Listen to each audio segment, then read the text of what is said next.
സവർക്കറെ ഈ വലതുപക്ഷം ഈ ഫാസിസ്റ്റുകൾ കൊണ്ടുവരാനുള്ള ഒരു പ്രധാനപ്പെട്ട കാരണം, അല്ലെങ്കിൽ സവർക്കറെ ആഘോഷിക്കാനുള്ള ഏറ്റവും വലിയ കാരണം എന്ന് പറയുന്നത് അവർക്ക് മറ്റാരെയും സ്വാതന്ത്ര്യ സമരവുമായിട്ട് ബന്ധിപ്പിച്ച് കാണാൻ കഴിയില്ല.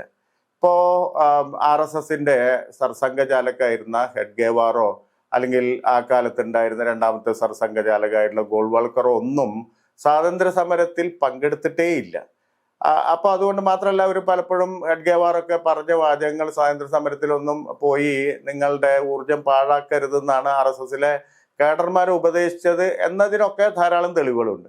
അപ്പൊ അതുകൊണ്ട് അവർക്കൊന്നും ഇല്ലാത്ത തരത്തിൽ, അല്ലെങ്കിൽ പൊതുവെ ഈ നാഷണലിസത്തെയും ദേശീയതയെയും ദേശീയ പതാകയെയും ഒക്കെ വലിയ ബിംബങ്ങളാക്കി കരുതുന്ന ഈ RSSന് അല്ലെങ്കിൽ ഈ വലതുപക്ഷ ഫാസിസ്റ്റുകൾക്ക് ഉള്ള ഒരു വലിയ പ്രശ്നം, ചരിത്രപരമായ പ്രശ്നം എന്ന് പറഞ്ഞാൽ, നിങ്ങൾ ആരാണ് നിങ്ങളുടെ സ്വാതന്ത്ര്യ സമരത്തിൽ പങ്കെടുത്തത്, ബ്രിട്ടനെതിരെയുള്ള വലിയ സമരത്തിൽ പങ്കെടുത്തത് ആര് എന്ന് ചോദിച്ചാൽ അവർക്ക് ഉത്തരമില്ല എന്നുള്ളതാണ് അവരെ സംബന്ധിച്ചിടത്തോളം വലിയ ശൂന്യത. അതൊരു പരിധി വരെ നികത്താൻ ഈ സവർക്കറെ കൊണ്ടുവയ്ക്കുന്നതിലൂടെ അവർക്ക് സാധിക്കുന്നുണ്ട്. അതാണ് അവർ സവർക്കറെ മുറുകെ പിടിക്കുന്നതിൻ്റെ പ്രധാനപ്പെട്ട കാരണം. തീർച്ചയായിട്ടും സവർക്കർ ഒരു ഘട്ടം വരെ ബ്രിട്ടീഷ് വിരുദ്ധനായിരുന്നു.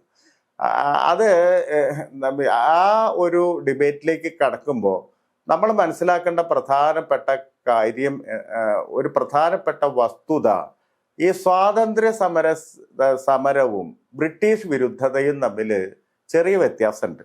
ആ വ്യത്യാസം മനസ്സിലാക്കാതെ നമുക്ക് ഈ കാര്യം വിശദീകരിക്കാൻ പറ്റില്ല.